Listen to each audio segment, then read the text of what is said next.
Welcome back to the Reading and Writing Podcast. I'm joined on the podcast today by Katherine J. Adams, author of the debut novel Tonight I Burn.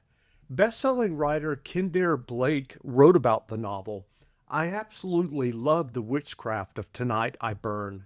The magic, secrets, and sisterhood of the Thorn Witch Coven ensnared me immediately, and I was quickly drawn into the plot of Deathscapes and Spinners of Fate. Highly recommended for all lovers of magical fantasies. Katherine, welcome to the podcast. Hi, Absolutely. thanks Well, for if having me. someone hasn't yet heard about your debut novel, Tonight I Burn, how would you describe the novel? I'd probably start with calling it Death Walking Bisexual Witches, which is my tagline. Um, and it's the story of Penny, who she's a death walking witch, and her coven are held in servitude to the High Warden of Halstead. And they're compelled to go over into death and cross into the deserts every night by burning at the stake. And one night, Penny's sister, she doesn't return. So Penny breaks the rules of death to follow her and gets herself tangled up with a very mysterious man in a mysterious manner, and ends up in a deal that's risking her soul to save her sister's life. And she gets herself with quite a lot. This is the first book of a trilogy, a planned trilogy. Do you remember the original idea or impetus for Tonight I Burn and the trilogy as a whole? Yes, I do actually. I was reading an interview by Julie Kagawa, who wrote the Iron Fae series, and she was talking about how she flips tropes. So that kind of sat in my head for a couple of hours, and then I came up with the idea of witches burning themselves at the stake instead of somebody burning them as a punishment. And the rest of the story grew around that. What was your original writing journey that led you to writing your first stories and eventually getting this, your debut novel, published? So I started writing when I was really little. My first book that I ever wrote was in an exercise book, and it was for my brother, who was dyslexic and learning to read. So I used to write him stories and draw him pictures. From then, so I'd have been about 8. And then I got a typewriter when I was 9 and clicked away. And then life kind of happened as I got older. So I went to uni and everything, and kind of forgot about it for a while. And every so often I'd pick things up and write. And then after I'd had children, I got really bored once they went to school. So I kind of started writing again and wrote this one, funnily enough, in another exercise book. And eventually that made it onto the computer. And then I wrote many, many stories, all of which were various shades of awful. And then this one fell out. And here we are now. It all happened a bit quicker than I was expecting. Can you tell us about your writing process when you were writing Tonight I Burn? Are you someone who plans the novel before you begin writing, or did you just have this idea about witches burning themselves at a stake and just kind of dive into the story?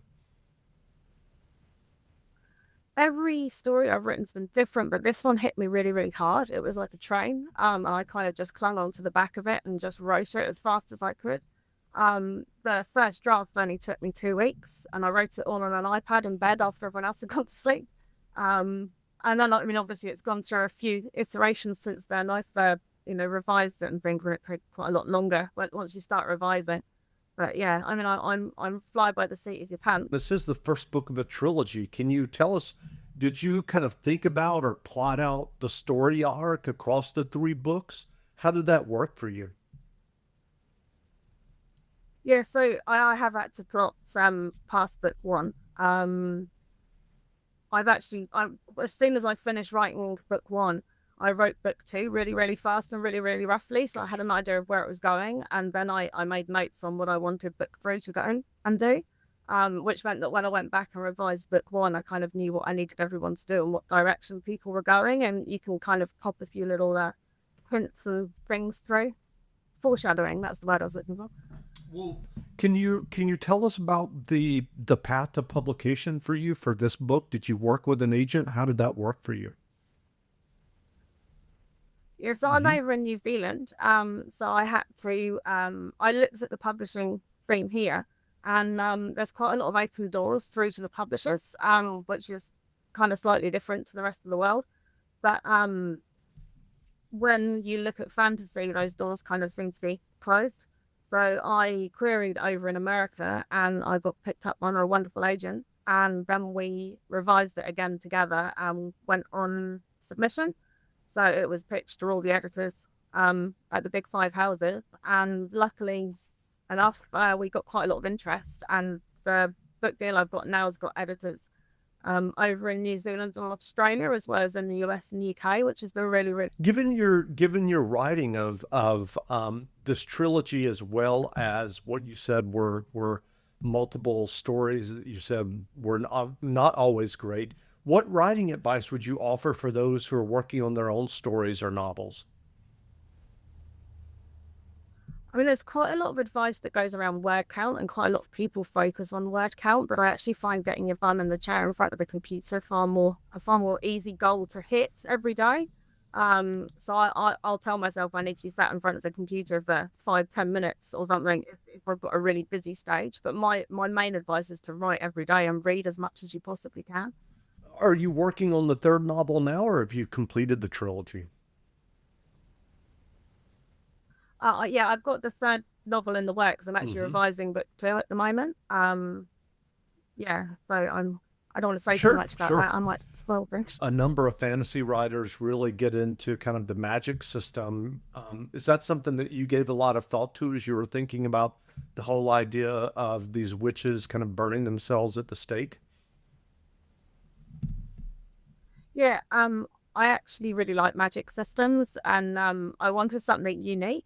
And in Tonight I Burn, each person in life has a lifeline, which kind of it's an invisible line that comes out of their chest, which was kind of inspired by the three sisters in Greek mythology with the spinners of the fates and the lifelines.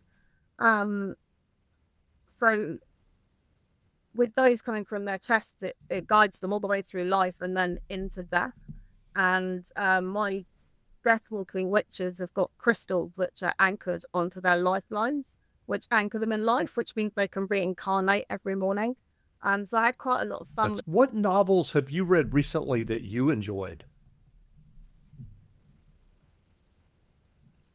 Oh gosh, now you're putting me on the spot. When I'm revising, I don't actually tend to read as much. I read Yellowface recently. That was amazing. I really, really enjoyed that one. That's I'm fine. trying to think. My mind's gone blank.